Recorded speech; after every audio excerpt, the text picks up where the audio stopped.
Microsoft is actually forming a new super intelligence team, and it's got a bit of a twist. And the twist is they promise to keep humans firmly in control. So the head of AI at Microsoft, Mustafa Suleyman, who we've talked about quite often, published an announcement called Towards Humanist Superintelligence, where he said this new team will pursue what they call humanist superintelligence, or what they would call powerful AI systems that are explicitly designed to serve, not surpass, humanity. Suleiman argues that the world's current race towards AGI misses a deeper question, which is what kind of AI should humanity actually want? And their answer is instead of unbounded autonomous systems that outthink humans, Microsoft is proposing a model that is built more for containment, alignment, and purpose in serving humanity. So humanist superintelligence, or HSI, envisions essentially domain-specific systems that solve concrete global challenges, things like medical diagnoses or clean energy, without drifting toward uncontrollable behavior. So he describes it as super intelligence with limits, which is designed to keep humanity in the driver's seat while amplifying progress.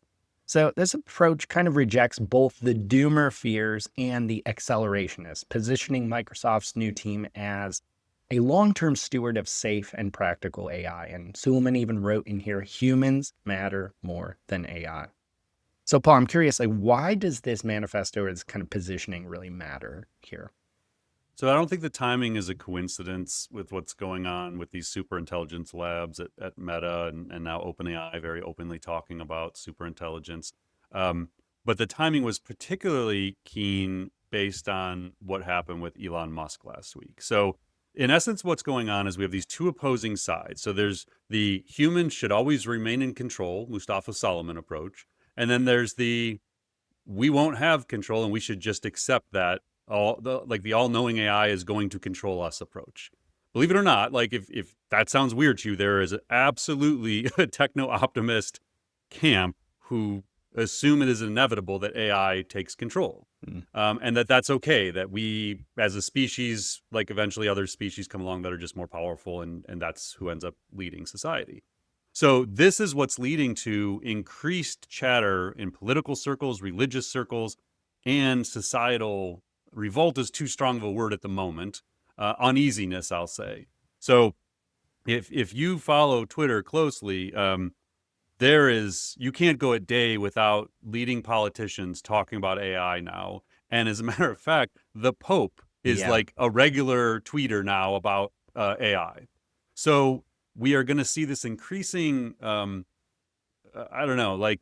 division within society of where does this really all go? So we should cede control to the all-knowing AI. We'll get into Elon Musk in last week's Tesla shareholder meeting. So if you didn't follow this story, Elon sort of got a major pay package worth billions of dollars taken from him because it was determined to be unlawful, was how the package worked. So basically, Elon threatened last year to leave Tesla, in not so many words, if they didn't approve a new pay package for him that was not so much about the money. He's already the richest person in the world.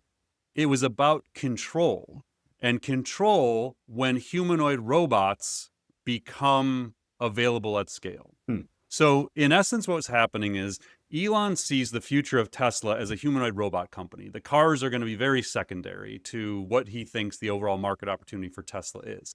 And so he's envisioning the AI he's building at xAI, his lab, being embodied within Tesla robots, which he claims will be the biggest product in human history because everyone will want to have probably multiple humanoid robots. So billions of humanoid robots will exist is what he thinks is going to happen. So he wanted a $1 trillion pay package approved, $1 trillion for an individual person. But the more important thing was that $1 trillion represented control of Tesla and control of where these robots go. So again, this is a bit of a side story, but it's interesting. So CNBC has a breakdown of how this works, this $1 trillion pay package, which sounds absurd, but we'll run with it for a minute. So the pay package for Musk, already the world's richest person, consists of 12 tranches of shares to be granted if Tesla hits certain milestones over the next decade. It would also give Musk increasing voting power over the company, acceding to demands that he's made publicly since early 2024. His ownership would increase from about 13% to 25%, adding more than 423 million shares. So again, this is not about money to him. This is about control. The first tranche of stock gets paid out if Tesla hits a market cap of $2 trillion, which they will probably hit by spring of next year. Tesla's current market cap is $1.54 trillion. Awards tied to market cap gains are paired with operational achievements. The next 9 tranches would be awarded as the value of Tesla's market cap increases every 500 billion. So every half a trillion, he gets another tranche of these shares. So up to 6.5 trillion. He would earn the last 2 tranches if the market cap rises by increments of 1 trillion, meaning when they hit 8.5 trillion, so they're 1.5 today, when they get to 8.5, then he would get the full package of $1 trillion. So that seems crazy, but that is the backdrop to last week's shareholder meeting where this pay package was approved. So this is now moving forward. It's the comments he made, though, during the shareholder meeting that leads to why we're connecting this to the Mustafa thing. So here's what Elon said.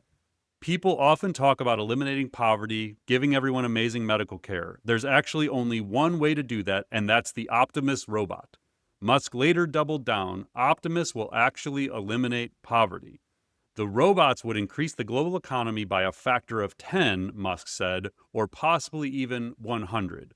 Optimus robot will have 5 times the productivity of a human per year, he predicted, because it would be able to operate 24/7. And this is a direct quote. I came to the conclusion that the only way to get us out of the debt crisis and to prevent America from going bankrupt is AI and robotics.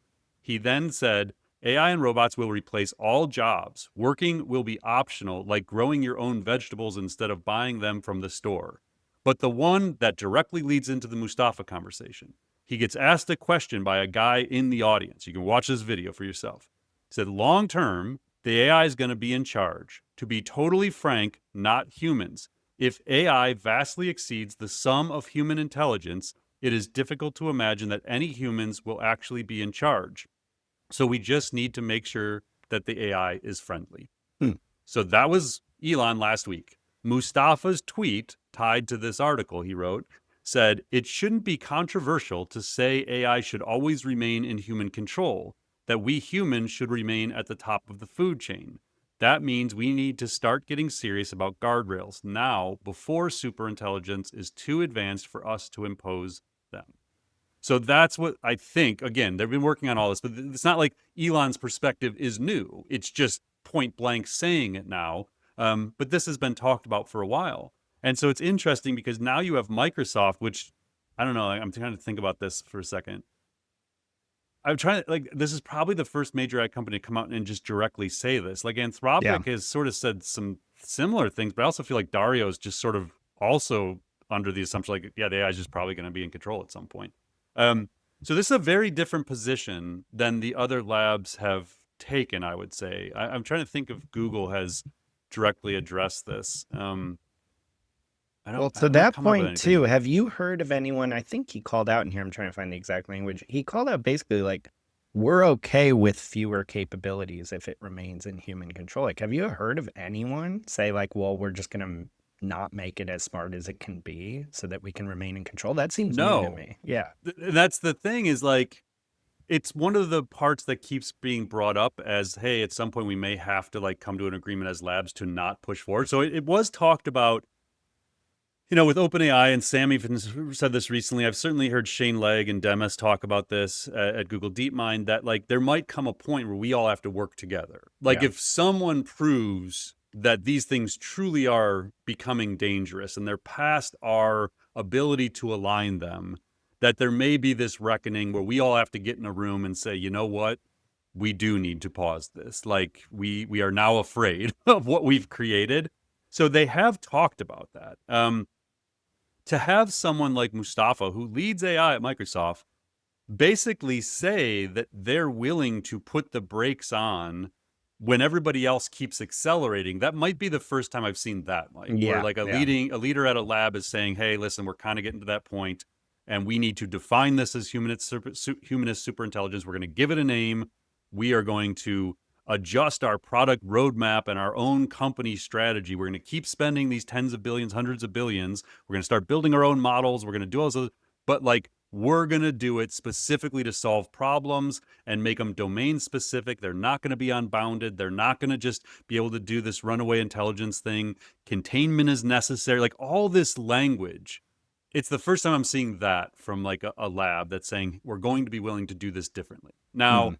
my whole takeaway, because again, he kind of wraps it with their big thing is like AI companion for everyone, which is weird wording, but like that everyone should have a perfect, cheap AI companion that helps you learn, act, and be productive and feel supported. Medical super intelligence, and then plentiful clean energy. That was it's kind of a weird three things, honestly. I was Yeah. like, that's I don't know, but that was how they kind of ended it. Here's where I keep coming back to though, Mike, is like so Mustafa is a Google DeepMind co-founder, spent time at Google DeepMind, went and did Inflection with Reid Hoffman, who is not in the techno-optimist, like race ahead and build this stuff. So he's more similarly aligned. They did, what was the book called? Super Intelligence, wasn't it? Or Super Agency? What was the? Super agency? That sounds, I think that's Hoffman's most All right, recent you one. look that up real Yeah. quick while we're doing this. Yeah. But so he came up with a book last year where they basically wrote about everything he's saying here. The thing I can't like, I keep trying to make this add up. I just don't know that Mustafa realizes this vision at Microsoft. Like, at some point, Microsoft has to compete with all these other companies. Like, Microsoft's the second most valuable company in the world, give or take. Like, I think it bounces between second and third. Um, if all the other labs keep racing forward and pushing super intelligence and they're willing to commercialize it in ways that Microsoft isn't, like at some point, there's a fiduciary responsibility to the shareholders to maybe not always follow through on this humanist superintelligence position. And so I can't help but feel like eventually this clashes with what Microsoft has to do to justify their investment in AI. Right. I may be totally wrong on that. And maybe Satya and everybody else at Microsoft is like 100% lockstep with Mustafa on this.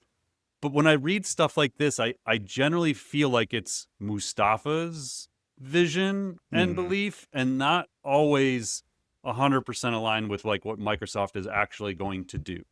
I want to believe it. Like this is actually the most aligned position I personally would have. Not that my personal like alignment matters that much here, but this is like I feel like there just has to be this middle ground. I've always felt that, but I feel that in everything. Like I feel that in politics. I feel like AI. Like I always just feel like why can't we just rationally listen to all these sides and like let's arrive at what a reasonable middle ground is. It doesn't have to be AI is going to take over and let's just give in. It doesn't have to be we have to stop everything to figure this out. It's like no, like what's the center part? Like can we Right. just all get in a room and actually find a reasonable way to do this? So I don't know. That's the one thing I keep taking away from this, but it's a good read. Like if people should go read it. I just don't know how much it's going to actually come to life. Well, that is why all these numbers we often talk about matter so much. Is like we talked last week about how Microsoft had to take billions of dollars of write down on its investment in OpenAI because they're Right. not, making any money yet. It's like money isn't everything, but that's what they're incentivized to optimize for. So Correct. if they see a future where it's like, we can 10x this investment or like make good on it, but it requires Sam Altman going full bore Right. on AI or super intelligence, then you get into conflict. Right. Yeah, and so even I don't know, I'm still thinking out loud again. Microsoft acquiring Ilya Sutskever and Safe Superintelligence Mm. becomes much more interesting thing I hadn't really thought about before. Yeah. So Ilya obviously isn't a Microsoft guy, came from the Google tree as well, and then into OpenAI. But like Safe Superintelligence certainly aligns with this humanist superintelligence. So if you start looking at who's aligned, it's Anthropic-ish. So if I had to bucket these, like Microsoft is now kind of like in that certainly Safe Superintelligence, a little bit Anthropic mentality. Google DeepMind, I still believe is truly about like the good of humanity and the scientific discovery, but like Yeah. I'm not sure yet how much they'll push super intelligence before they would like arrive at a point like this where they would write this kind of essay. But they own the biggest share of Anthropic, I think at like 14% or more. I don't know. Like I still think there's consolidation of labs here at some point. And so it's just interesting to start to think about how the different labs look at this big idea of like, what do we do when superintelligence starts becoming real or within reach? Well, now that you mention it, I could be convinced of an argument that this is just fishing for Ilya or the next Ilya, right? Like this is how you get talent, not only the billions of dollars people are spending on talent, but the perspectives on the technology do really matter to these Correct. researchers. Like, we're not going to pay you what Zuck's going to pay you at Meta, but right. Come build the actually good super Yes. intelligence instead of whatever they're doing. Yeah, it's the human-centered thing. Yeah.